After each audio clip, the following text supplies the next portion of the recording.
যে আপনাকে গালি দিয়ে শান্তি পাবে তার জন্য মুস্কি হেসে একটা সালাম ব্যবস্থা করে দেবেন। যে আপনার হাঁটার রাস্তায় কাঁটা বিছাই দিবে তার হাঁটার রাস্তায় পারলে একটু ফুলের পাপড়ি বিছাই দিবে। যদি বদনাম করে শান্তি পায় ওই ব্যক্তির কাছে যে আপনাকে বলবে তার কাছে তার পক্ষে আপনি দুইটা প্রশংসা করে দিবেন। যে আপনাকে নামাতে চাবে আপনি তাকে তোলার ব্যবস্থা করবেন। টোটাল হিসাব যেদিন টান দিবেন লাভ আপনার, এই জগতেও ওই জগতেও। এবার আপনি বলছেন কিভাবে ভাইজান? আপনি বলছেন আমার লাভ, ও আমাকে গালি দিয়ে চলে গেল, আমি কি গালি কম জানি? আমি তো গালির উপর পিএইচডি করেছিলাম। আমি বললাম ভাই শুনো, একটা হচ্ছে গালিদাতা আর একটা হচ্ছে সালামদাতা, দুই ব্যক্তি এক জায়গায়, দুটোটার কর্ম দেখছেন কে? আল্লাহ।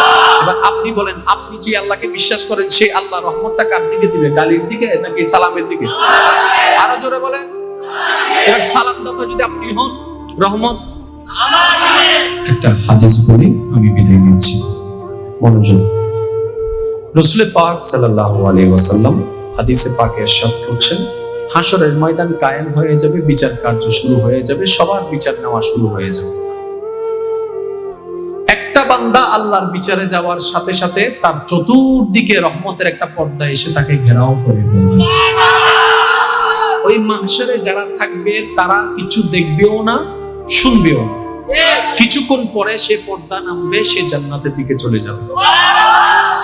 এখন সে বান্দা রবকে জিজ্ঞেস করবে, মওলা আমি আসার সাথে সাথে পর্দা করে দিলাম, বিষয়টা তো বুঝলাম না, এই দয়ার বিশেষ কারণটা কি? আমার রব, আপনার রব সেই দিন বলবেন, তুমিই তো সে বান্দা যে অনেকের গোপন খবর জানার পরও কখনো কাউকে বলে তাকে বেইজ্জত করো নাই। তুমি আমার বান্দার গোপন খবর গোপন রেখেছো, আজকে আমি তোমার গোপন খবরকে গোপন রাখার জন্য ব্যবস্থা করেছি। এবার সে বান্দার গুনার পাল্লা হবে এমন ভারী, সে যাবে জাহান্নামে। কিন্তু রব বলবে, আনা মালিকি ইয়াউমিদ্দিন, আমি তোমাকে দিলাম জান্নাত। সে বলবে, মওলা এটার প্রাপ্যর কারণটা কি? রব বলবে, তুমি সামর্থ্য থাকার পরও আমার অনেক বান্দার উপর দয়া করে তাকে মাফ করে দিয়েছো, আমার দিকে তাকিয়ে আমিও তোমাকে মাফ করে দিলাম।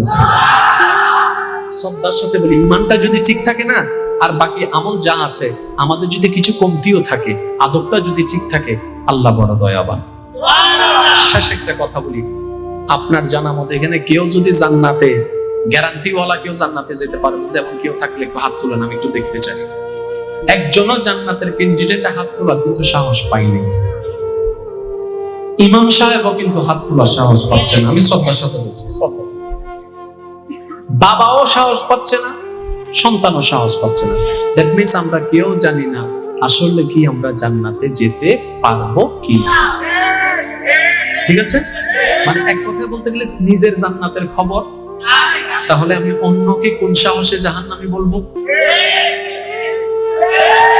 এবার আপনি আমাকে দেখেছেন একটা কর্ম, কয়টা? আমি আপনার একটা কর্ম দেখে ভুল বুঝেছি, কয়টা কর্ম? তা আপনার কর্মটা আমার চোখে না জাহান্নামীর কর্ম।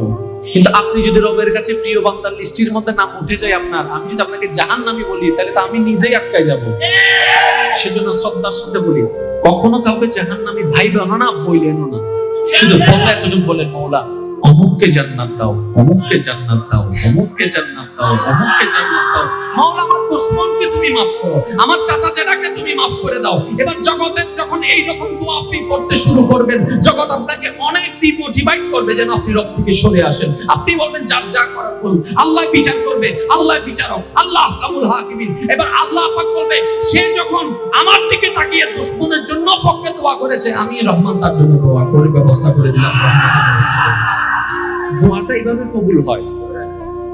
বুঝতে পারলাম? আল্লাহ আমাদের সবাইকে কবুল করুক। আরেকটু জোরে, নামাজ ছাড়া যাবে? নামাজ ছাড়া যাবে?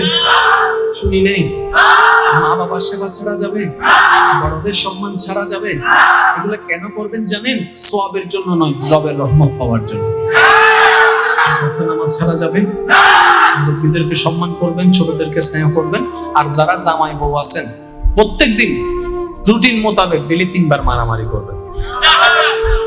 স্বামী স্ত্রী বন্ধুর মতো থাকতে হবে। কিসের মতো? স্বামীও মানুষ, স্ত্রীও মানুষ, ভুল সবারই হয়।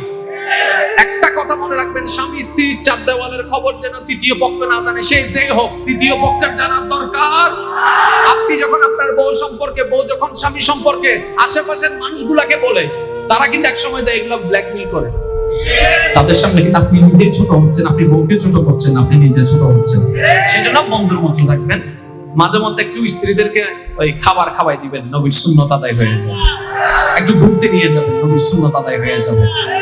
আজকের এই মুহূর্তে আমি আর কিছু জানি না, শুধু এতটুকু বলবো, যে দুই একজন আমাকে ভালোবাসেন, আমি তাদের কাছে কাঁদা রাখার অধিকার আছে। কি মনে হয় আপনাদের, একটা আছে না? যারা আমাকে ভালোবাসেন, দুই তিনজন, সবাই তো ভালোবাসে না সেটা আমি জানি, ওই দুই তিনজন এই মুহূর্তে আপনার আল্লাহকে সাক্ষী রেখে আপনার এই ঘরে যতজন কষ্ট আঘাত দিয়েছে, আপনার আল্লাহর দিকে তাকায়, তাদের প্রতি সব রাগ ক্ষোভ ভুলে গিয়ে তাদেরকে মাফ করে দেন।